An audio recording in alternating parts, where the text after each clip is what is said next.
New one. File, new. You could also just click on create new. This is going to be for print. Most of us measure in inches, so inches is a great bet. And you're creating squares that are 3 inches by 3 inches. As long as you use no photographic subjects, if you absolutely love what you make and we decide that we want to apply to make it a mural and put it up in a big banner on the side of a building in downtown Rochester, if you drew the whole thing, we can blow it up to 300 inches by 300 inches or 300 feet by 300 feet. That's the beauty of Illustrator. So 3 inches by 3 inches, one artboard, no bleed edge. And we'll go ahead, again, we're in print. We click on create. So here's our file. Now, here's the trick to templates. Template, that thing we just made, is something that we're going to use to draw over, but we don't want it to affect what prints out. So we want to make it a template when we bring it in. So when you open your file, you can go to File, Place.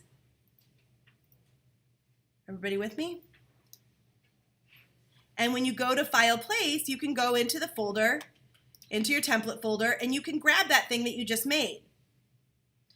And by default, you should get a little thing down here that tells you what you can do with it. So we want it to link to the original file. We do not want it embedded. And we want it to be a template. Okay? Now, if you forget to do this, you can fix it later on too. But easy peasy is just turn those both on right there. So you can go ahead and say place. And it's going to place it onto your file. Now, when you make it a template from the beginning, notice that it puts it where it wants to put it, and then it's automatically locked. Just click on the unlock button and move it to where you want it. All right? The other beauty about a template is that if you double click on said template, you can dim that image to a different percentage. Well, I should be able to.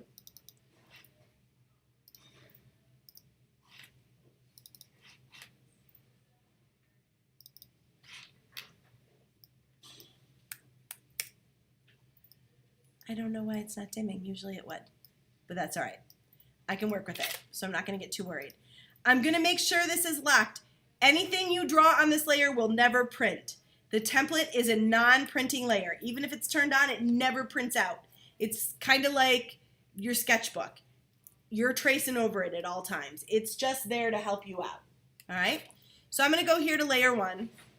And the reason I wanted to pick something kind of complex is because I just wanted to give you guys a little bit of kind of an overview of what you're trying to accomplish here, although I might regret it because this is a pretty like woo design, which is totally fine and totally cool. So I'm going to zoom in here, and the most difficult thing I would say about, and I'm just using Command minus and Command plus to do this, the most confusing thing I would say about working in Illustrator is probably using the pen tool. All right? So some things are pretty simple to do, other things are more complicated, and in this case, hers is super complicated in the sense that if I've never done this thing before, there are things about this that make it a little trickier. So generally speaking, if we work in shapes, that's our best bet. So if we come to this and I click with my pen tool, you've got to think about your pen tool as working like C's and S's. All right, you're the guide for the pen tool. So notice how the trajectory of this arc is kind of like that. Can you all see my direction I'm moving in? When I click and drag a little bit out, it's going to give me, click and drag, the arc that I want to get. Now, people always say, but you make it look like it just like does it so easily. Well, that's because I've been doing it since the freaking application was created, right? So if I do something like this, and here's my colors, I can swap that over. I can go ahead and turn this off, and I'll see that I've got something that's got an outline and that's got a basic shape that I want. Now, it may not be a perfect shape. I definitely don't want this black line on the outside. That's where the direct selection tool comes in. All right, so in the case where you're drawing something with outlines, you might want something to fall off the edge of your plane a little bit, because I'm going to show you a trick for how we fix that. So if something has a stroke on it and you only want the stroke here but not down here, you want to draw the whole shape, not just the line, okay?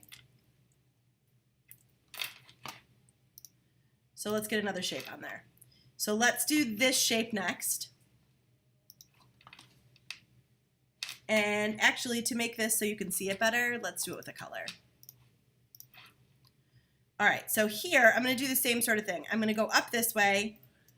I'm going to go around this corner. There's an S. There's a C. There's a C. There's a C.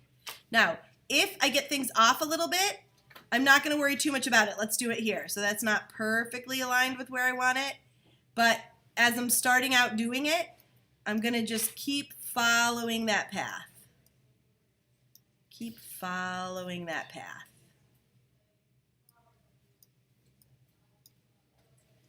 So I go to where the C's and S's are happening, and I click, and I'm slightly dragging. And again, the only way to get to be able to do this fluidly is to do it and do it and do it and not be afraid to delete it when it just doesn't work, right?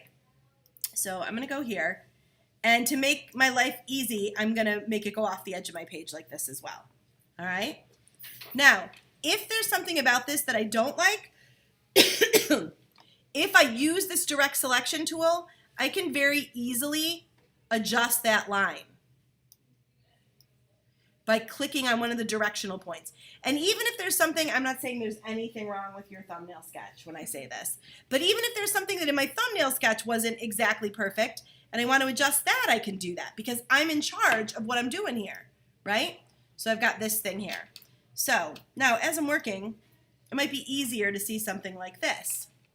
And if I go to Object, Arrange, Send to Back, it might be easier to see that. And anytime I want to change what something's filled with, by default, I can click up here, and it makes it black and white. So if I went here and I clicked on here, it would make it black and white. All right? So I can start to build those things over. Now, as I start getting deeper and deeper into what I'm doing, let's go ahead here again, and let's pick this. Let's do pink this time. And let's grab this thing here, and let's go C's and S's, and I'm going to click and drag up and around, and go up and around this guy here. And believe it or not, I could kind of do this all day because I find it very relaxing, even though I don't know kind of what your underarching plan is here, and I might be totally screwing you up. But one thing that drives me crazy is when it's filled, so let's make that none. But I like the challenge of trying to do something that looks super smooth and super curvy. Just me and my mouse and a good day. That's all I need. If you use a stylus pad, you have a Wacom tablet or something like that, you could do it on there. But what I am going to ask you to do, what I am going to require you to do, is actually draw shapes. There will be no coloring with the paint bucket. That will earn you a big fat 0 on this assignment. I want to see you actually work on developing these shapes. Okay?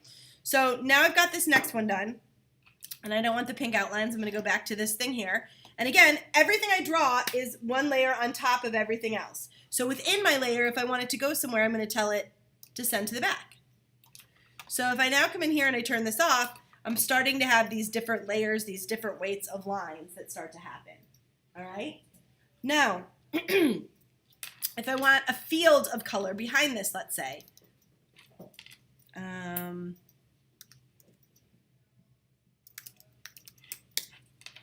call that wiggle lines. New layer you can make right from this icon here. I'm going to call this back. And I'm going to drag back down below wiggle lines. And I'm going to swap my color so that black is my background color. No stroke on my edge. Whoops. That's not what I wanted to do. I want to get my stroke to be none, so I just do that by clicking there. And I'm going to go ahead here, and I'm going to grab the edge of my page, and it's going to snap to it, and it's going to throw that black in the background. So that's fantastic. So everything looks good based on what Liz told me so far, except Liz told me to keep everything within the border of my page. And I've not done that. But if I go and I start clipping these things apart, because I want these lines on them, it's going to be a big hot mess. So what I'm going to do instead is use something called a clipping mask. I'm going to lock my background layer. I'm going to make any kind of square. It doesn't even matter what kind of square. Something like this. Now it's black. I'm going to actually make it black and white. And then I'm going to go ahead and I'm going to grab these shapes down here at the bottom. So notice what I did is I clicked and dragged to grab all of those at once.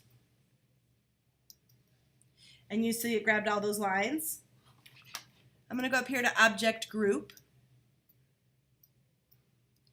And then I'm going to grab those first. I'm going to grab this second, and I'm going to go to Object, Clipping Mask, Make.